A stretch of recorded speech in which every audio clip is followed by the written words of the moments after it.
Welcome to the Grace and Grit podcast, made for women who want their healthiest years to be ahead of them, not behind them. Join your host, Courtney Townley, right now as she breaks down the fairy tale health story you have been chasing all of your life into sensible action steps and lasting change.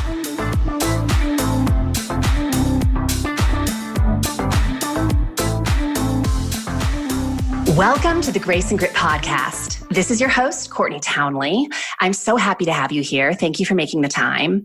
Now, we've been covering a lot of ground this month on the topic of modern day mental health. If this is the first podcast you're catching in this series, while I think it would be hugely beneficial to go back and listen to all the episodes, starting with episode 167, I also want to let you know that we've created a free roadmap for you that highlights the key takeaways from each episode this month. We do these roadmaps every month, and if you'd like to receive this month's copy, you can access it at graceandgrit.com/mental health roadmap. Once again, that's graceandgrit.com, mental health roadmap. And once you've registered, you'll automatically receive all future roadmaps. Now let's get on to today's episode. I'm super excited to have with me today, Veronica Valli, to talk about something our culture has really normalized to the point that it's nearly impossible to escape, which is the consumption of alcohol. Alcohol is everywhere. When you go out to eat, it's very common that the first question you're asked is if you want a cocktail. The media inundates us with ads promoting alcohol. Nearly every social occasion you're invited to will present you with the opportunity to drink. Most people associate downtime, fun, and relaxing with alcohol. We're living in an age where we have made the consumption of alcohol so normal that many people struggle to drink less because they literally think their life will be less enjoyable without it. And the craziest thing of all is that it's costing people a lot to drink. It's costing people their ability to face difficult emotions head on. It's costing people their ability to be authentic and real with people in their life. And for many, it's costing them self-respect, because alcohol is preventing them from improving things in their life that they say are important to them, like health and relationships. In other words, drinking costs us a lot in terms of both mental and physical health, which is precisely why I could not be more excited to have Veronica Valli with me today. Veronica has been joyously sober since May 2nd of 2000. Originally from the UK, she is a psychotherapist, emotional freedom technique practitioner, recovery coach, and author of the books Why You Drink and How to Stop and Get Sober, Get Free. She is also the co-host of the awesome podcast Soberful Podcast. Veronica passionately believes that anyone can recover from an alcohol problem if they are given the right tools and support. She has personally helped thousands of women transform their lives, and she believes that alcohol is only a symptom of the problem, and that to recover, thrive, and become the women we are truly meant to be, we need to embrace a process of change. Now based in the US, she works with women all over the world through her online programs and Facebook groups. Veronica, welcome to the show, and thank you so much for being here. Thank you, Courtney. It's a pleasure. Will you start off by telling us a little bit about your story and what led you to teach the work that you do today? Sure. So I stopped drinking when I was 27, which is relatively quite young. And I had a very serious alcohol problem. I had quite a serious alcohol problem from really my first drink. So I grew up in the UK, where it was very easy to get into bars and pubs. This is back in the 80s. You just had to look old enough. They didn't really ID, that kind of thing. And I thought alcohol... First, the way alcohol was presented in my culture, and I think it's similar here, is I just thought that's what grown-ups did. Yeah. And it just looked like such an exciting, exotic grown-up thing to do. Coupled with, I from very young, felt very insecure. I didn't feel very comfortable in my own skin. I didn't like myself very much. So you get somebody with those thoughts going on, and then you sort of put them with alcohol, which temporarily relieves them and makes, all of a sudden I felt like the light bulb went on. I just felt like, wow, felt amazing and had this sort of keys into this adult world. And I thought alcohol was great. I loved drinking. It made me feel confident. It made me feel pretty. It made all of those kind of things. But I drank alcoholically really from my first drink. I have a memory of being 15 years old, being outside of a pub at 1 a.m., passed out in the gutter covered in vomit with the landlord throwing a bucket of water over me so I would come round. Now, that's not normal. But what happens with an alcohol problem is with my peer group, we normalize that. Oh, that was fun. So my brain kind of took that and went, that's fun. That's what we do for fun, even though it was awful. And my drinking sort of went on from there. I was very much a party girl. Now, having said all that, I never drank daily. I have never been arrested. I've never had a DUI. I've never been fired from a job. Never been bankrupt. No. You were high functioning. Very high functioning. I got through college, traveled around. From the outside, you would just think I was a party girl. That was not untypical in that, in your 20s. Again, I never occurred to me that not drinking alcohol was an option. Like, I just didn't know that was something you could do. I just thought you drank alcohol, and I kind of knew I didn't manage it well, but I thought if I persisted, one day I'd get better at managing it well. Because of the age of when I drank, I also used a lot of drugs, particularly cocaine, and that just stuff finishes you off very quickly. And at 27, I was desperate. I was suffering from lots of panic attacks, anxiety, depression, low self-esteem, bit suicidal from time to time. So I thought I had mental health problems. Never occurred to me that my drinking was in fact a problem. But my recovery started when I stopped drinking. Yeah. And then what led you into this field? I mean, obviously this journey did, but then you went on to get educated. Yeah, I kind of did it backwards, actually. It's funny because my degree is in women's studies, and part of my stories, I used to have really bad anxiety and panic attacks, and I couldn't cope with groups of people. And for some reason, I thought, for my degree was in women's studies, I thought I wanted to help people. And I thought, I'll be a therapist because it's one-on-one and I can handle one-on-one. I can't handle groups. So the local college did an addictions therapy course. I thought, I'll do that. And so I did that and kind of sit there in class going, And that's actually how I got sober. I then checked out some 12-step meetings because I wanted to see the kind of poor people I would be working with. And I just heard things that resonated very deeply with me. And then I realized that before I did anything, I had to stop drinking. And so that's how I got into the field. And which, this is... I was one of these people who never knew what I wanted to do in my life, and I was born to do this. I love being a therapist, and I tell people my job is I return people to themselves. I love it. I love it. And so who is your typical client? Who are the type of people you work with? I tend to work with women in the sort of 30 to 60 age range who are very similar to me. I've been sober for 19 years. I work with people who are, college educated, who've checked lots of boxes on the outside, got the house, got the job, got the husband, all that, got the kids, all that kind of stuff, and have all the things that society told them if they get those things, you'll be happy and considered successful, and have the things. And then I don't understand why they're so uncomfortable and dissatisfied and unhappy and kind of have this understanding that they're drinking too much and want to stop, but are still very entrenched in the perception that alcohol is a benefit to them. So find it very hard to think about not drinking because they believe that alcohol is a good thing in their life. And that tends to be the group that I work with. Will you explain this kind of the spectrum of alcohol? Because I obviously alcoholism is one end of the spectrum. But like you said earlier too, I mean, when you were young, I mean, just being born into a world where alcohol was normalized, there are a lot of social drinkers in today's culture who also, do use alcohol to escape problems in their life and to feel more confident and pretty, kind of the things that you mentioned in your intro. And so will you just help the listeners better understand the spectrum of alcohol? Yeah, well, it's progressive, and you can consider it an illness or a condition. It doesn't really matter. It's both or either, but it is progressive. And, the sort of end result is, people who are drinking 24 hours and are homeless or whatever. But I think we kind of get sold this myth that, most people use alcohol appropriately, and there's a very small percentage who don't have a problem.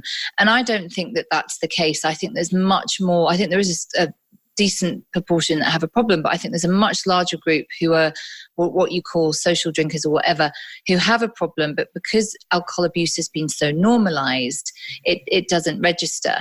And here's how I explain what an alcohol problem is. And I have this little analogy.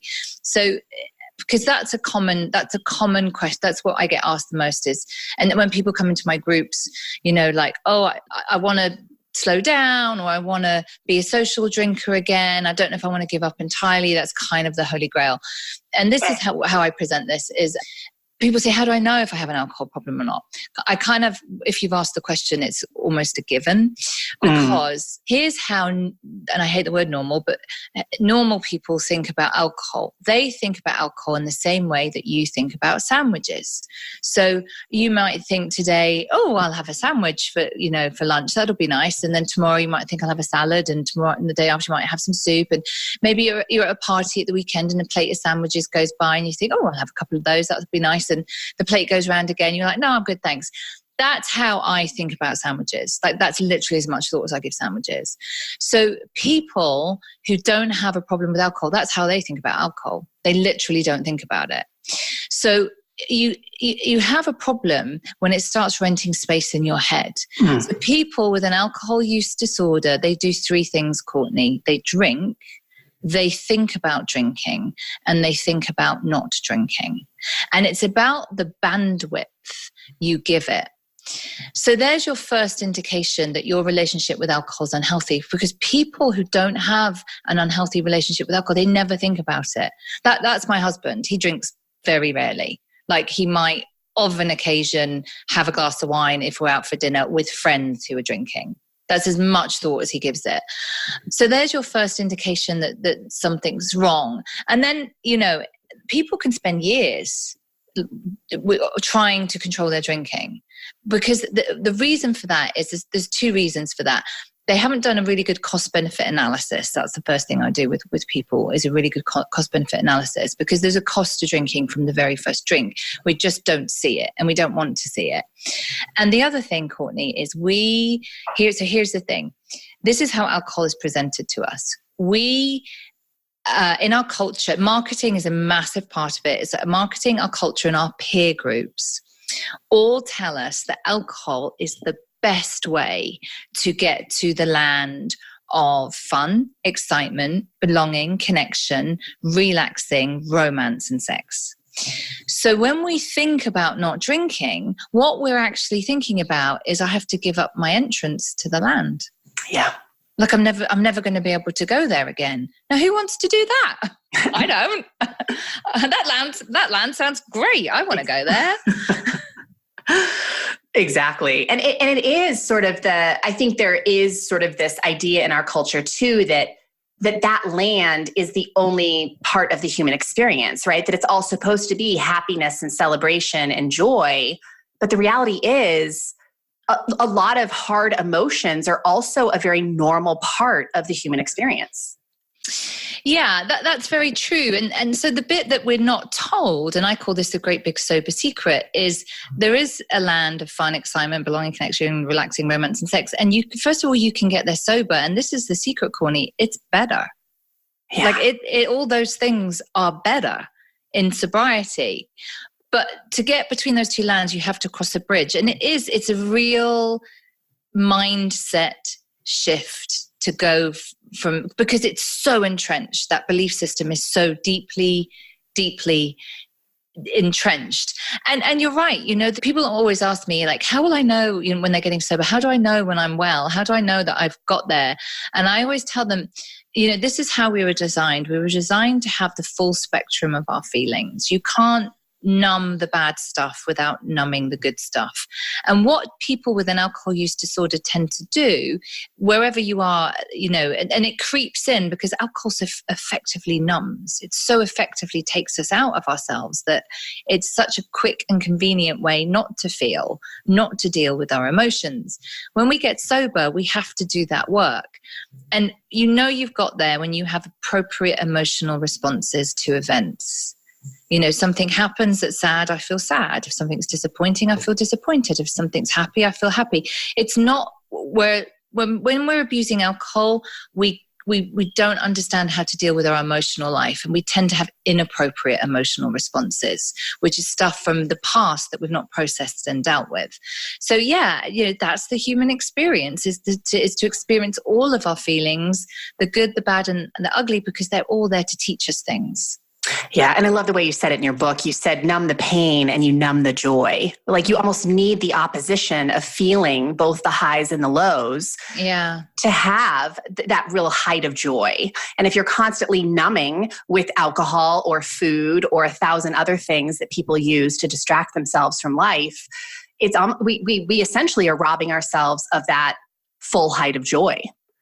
Yeah, absolutely. That's it. And that's the big thing is, the biggest thing people get stuck on when they stop drinking, or their peer group gets stuck on when someone in the peer group stops drinking, is this constant, but how are you going to have fun? Like people like it, they really, and that a lot.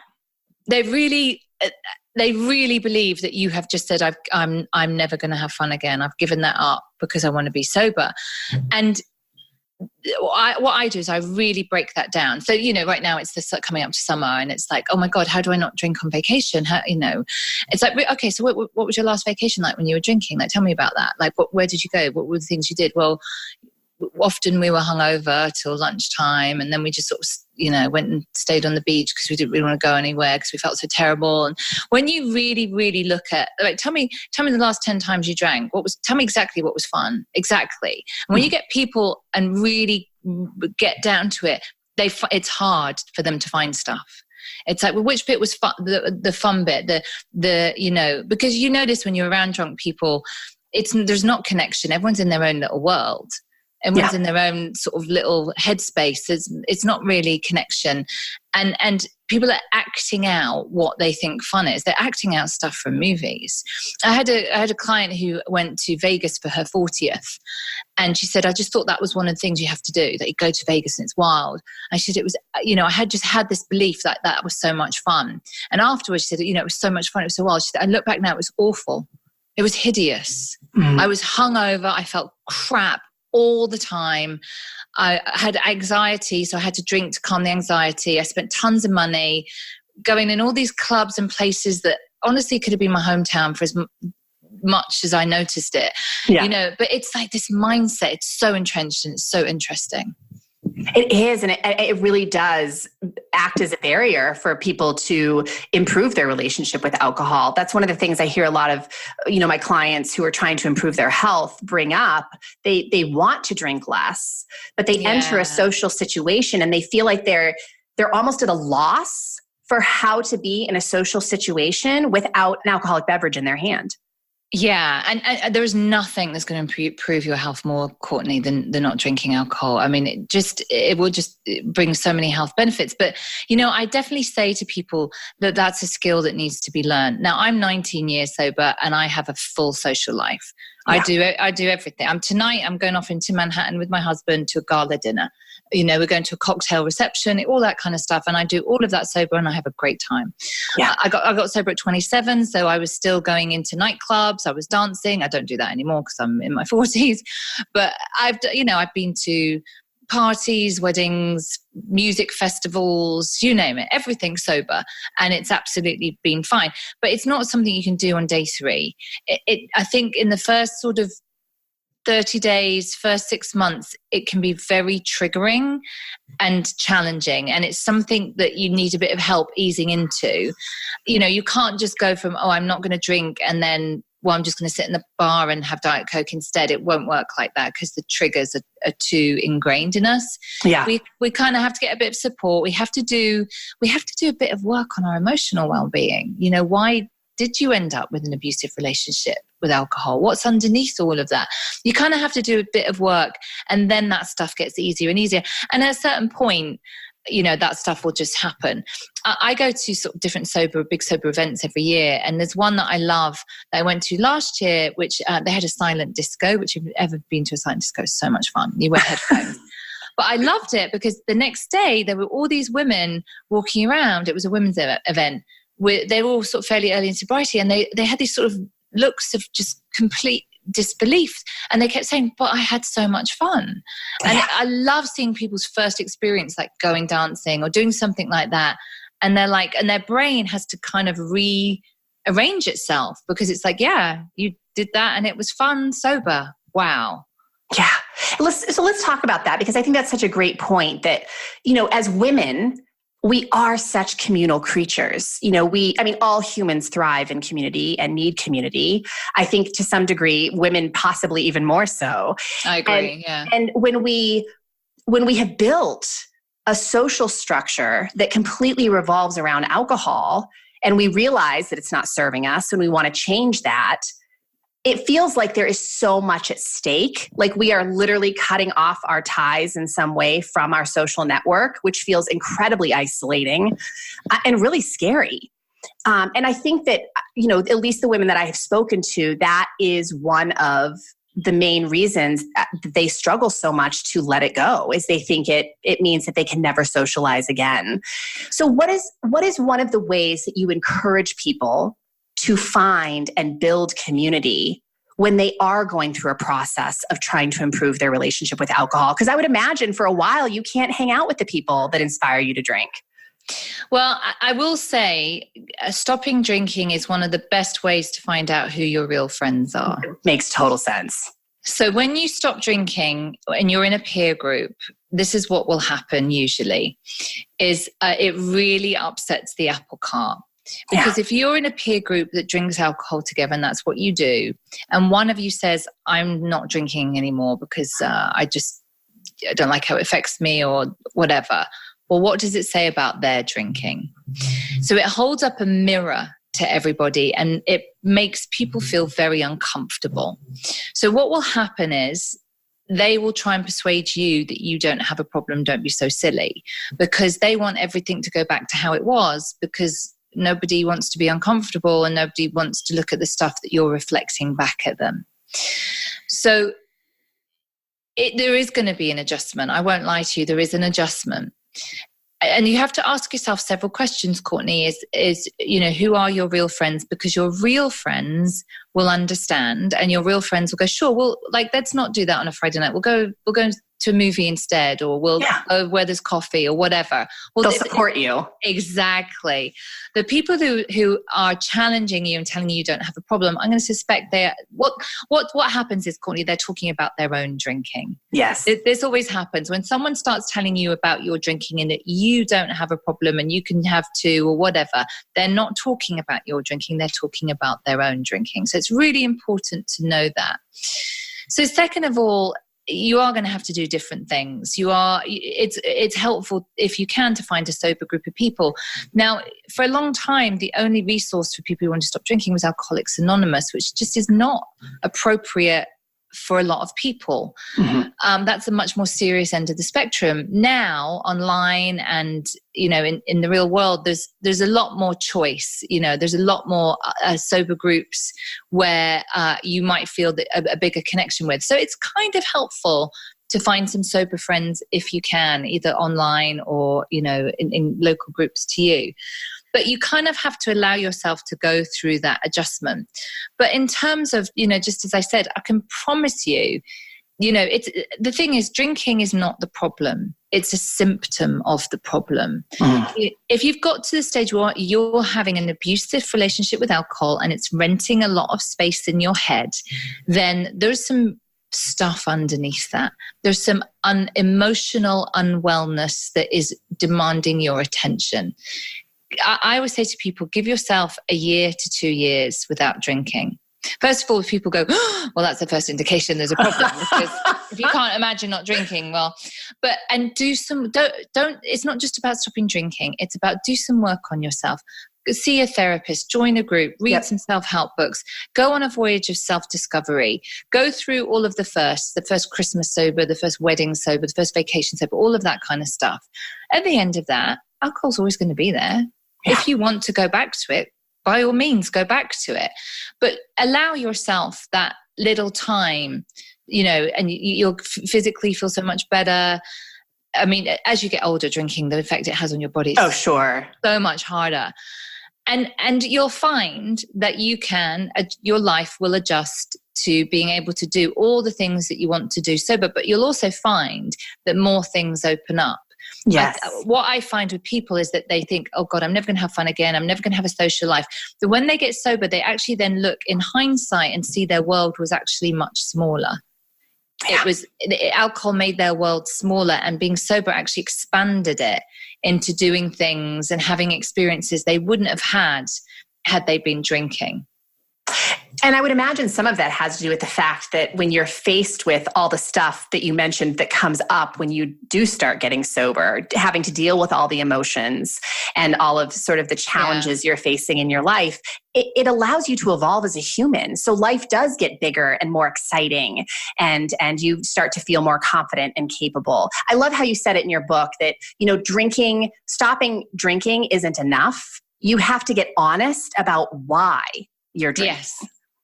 Yeah. And I think that's such a powerful distinction. It's not just about stopping drinking. It's about learning how to rumble with all the emotion and challenges that have caused you to drink. Yeah. So what we're talking about is its growth. There's a universal law of life. We are either growing or we're dying. And you only have to look around to see that that is true. You look at nature, you look at organizations, you look at people. When I was drinking, I was going to work and paying my bills, but in the inside I was dying because alcohol made me into somebody who I wasn't, who I didn't recognize. And when we abuse alcohol, and I'm talking about my client group, they have college educations, degrees, houses, mortgages, all of that kind of stuff. So on the outside, they look like they have all of the things of life. But when you abuse alcohol and it's renting space in your head and you're thinking about drinking and thinking about not drinking, thinking about how you're going to control your drinking, thinking about if anybody's noticed you're drinking, thinking about how much you're going to drink this weekend or you're not. When you're doing all of that, that takes up a certain amount of bandwidth. And that bandwidth is the bandwidth that you need to grow as a person. But you can't grow as a person when you're abusing alcohol because your bandwidth is doing something else. So when you stop, you get that bandwidth back. And that is your growth bandwidth. And you will grow. And that's what you're here to do. Yeah, I agree wholeheartedly. So when someone let's just say someone's listening today who is definitely has been considering reducing alcohol, stepping away from alcohol completely. And they start to peel off that Band-Aid and realize that there's a sting, right? There's some stuff that starts showing up that is not all that comfortable to sit with. What are some maybe tips or pieces of advice that you could give to somebody on how to be with the discomfort of that? Well, first of all, I would say everybody feels like that. There's two kinds of people in this world, Courtney. We all have stuff. Everybody. We all have stuff. Yes. We all have it. And there's two kinds of people, those who are working on it and those who are not. And you can see the people who are not working on their stuff because they're the ones who are acting it out. So what I would really suggest to people is don't make it hard on yourself. Get some expert help with that. Mm-hmm. It's like I am not a health and wellness expert, and I wanted to improve that recently. And I started weight training in the gym, and I looked at my nutrition, and I hired an expert. I read a lot of stuff online. That was really helpful. And I hired a couple of people and got their input. It was so much easier to have to be able to do that. There's a lot of information online, a lot of free information online, but I really think at some point you've got to work with some kind of expert, either a psychotherapist or a very qualified coach of some kind, or join a group where there's really professional mentorship of some kind. because that will just make it so much easier. And the biggest thing is, because there's so much shame involved around not being able to handle your drink and getting sober and all that kind of stuff. It's really, really nice to know that you're not alone. And actually what you're going through is incredibly common. And how you're feeling is very, very common. And lots of people have experienced it and have solutions. So, crowdsource that, get some help with it. I just don't think, I think it's so much harder to stop drinking on your own. It really is. Absolutely. And you have, built an impressive online community and courses that can help people to do just that. So will you speak to those a little bit? Sure. So I have different programs to help people who want to stop drinking. So I have a subscription-based community. It's called Sober for Life. It's a monthly subscription. It's $20 a month. And we have a community. We have guest experts. I just had a guest expert on who was teaching us about meditation. Every month we have a theme. So we kind of do some work around that theme. So next month, for instance, in July, our theme is dealing with difficult people. So people think, well, what's that got to do with drinking? Well, that's the whole thing about it's life skills. Yeah, we all have a difficult person in our life. It's usually a family member. And those people enrage us and we get resentful and we get angry. And that's when we go to hell with it and have a drink because it takes those feelings away. Well, we are going to show you how to deal with those feelings so you don't have to do those things. So every month we have a theme and there's a workshop. We have a Q&A session.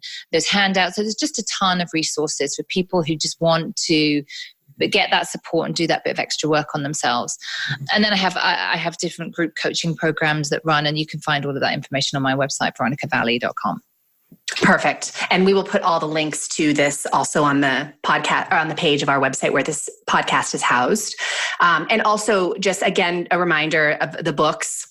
You have 2 books out. I just read The Why You Drink and How to Stop. So good. I can't recommend that enough. And the second one is Get Sober, Get Free, correct? Yep.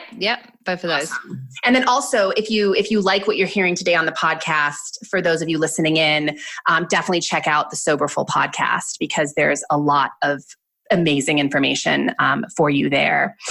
So, Veronica, I always ask my guests this question. Obviously, the name of my business is Grace and Grit. And I love that. I think it's really good. When you think about the qualities of grace and grit, and specifically around alcohol and what it takes to maybe improve your relationship with alcohol, what does that mean to you? Like, what does grace mean in improving your relationship with alcohol, and where does grit get applied? What a lovely question. The grace I have been given by being sober is that I can become the best version of myself. And that has been the greatest. I had no idea that was the greatest gift that life could bestow on me, is to engage in the process of becoming who you really are, not the 50% version I was becoming. Oh, that gives me goosebumps. I love that. And the grit is, I always knew there was something more. Like I mean, for a long time I thought alcohol was fun, and then I used it a lot to cope with my mental health problems. And I was always searching, and I always was looking like there's got to be more than this. There has to be more than this. And I think that's the grit, in that I just didn't, I kept going until I found it. I found that, oh my God, there is, I love that kind of the grit, it's, you gotta get with the grit, really, haven't you? Anything worth having has some grit in it.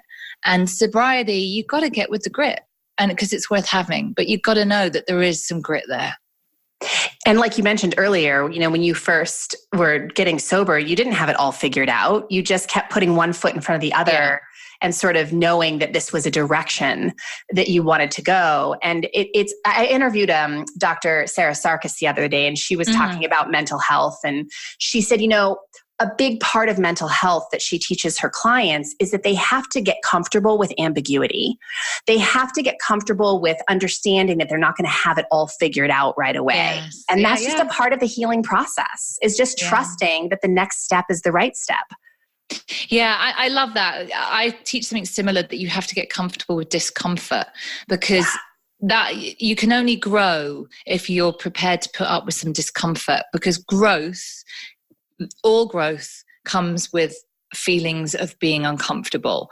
And like I used to run from that stuff. I used to like run to the nearest liquor store because I did not want to feel that way. Now I embrace it because even though it's uncomfortable, I know something really good's going to come from it. I know if I get with it and sit with that discomfort and pay attention to what's going on, that the growth that will come from that will be so rewarding.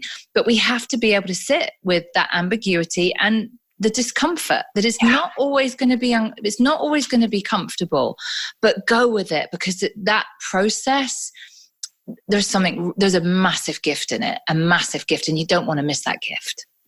There's a great quote. I don't know who said it, but it's something along the lines of, discomfort is a signal that something new is about to be born. Yeah. I always think of pregnancy. I know you're a mother. And when you're pregnant and even when you give childbirth, good Lord, is there a lot of discomfort? And yet, like, you cannot possibly put into words the joy that motherhood is. Yeah. And I just think it's such a great analogy that, that discomfort is a requirement for new things to be born. Yeah. I mean, I think that's a really perfect analogy. I know when I was in labor with my first son, there was definitely a point where I was like, okay, I'm done. I don't want to do this. Like, this is a bad idea. Now. Stop. Don't want any of it. But because the pain is the discomfort and the pain is so much, but of course you keep going and then you get the gift. Exactly. So do you have any final words for the audience? Anything that you want to leave? What I want people to know is the belief that alcohol benefits you is a myth. If you do a really good cost-benefit analysis, which is look at how much alcohol costs you in time, in money, in relationships, in integrity, in dignity, and in opportunities, and then measure it against what the perceived benefits, like the fun, excitement, and really drill down and look at them closely.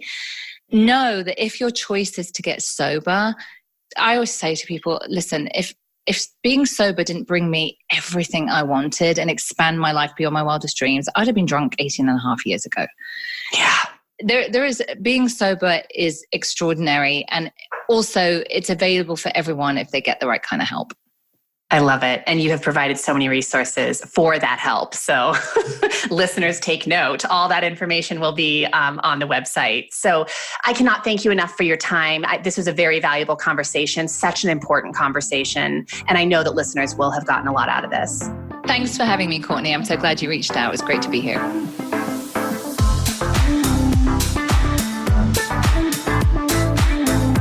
Thank you for listening to the Grace and Grit podcast. It is time to mend the fabric of the female health story. And it starts with you taking radical responsibility for your own self-care. You are worth the effort. And with a little grace and grit, anything is possible.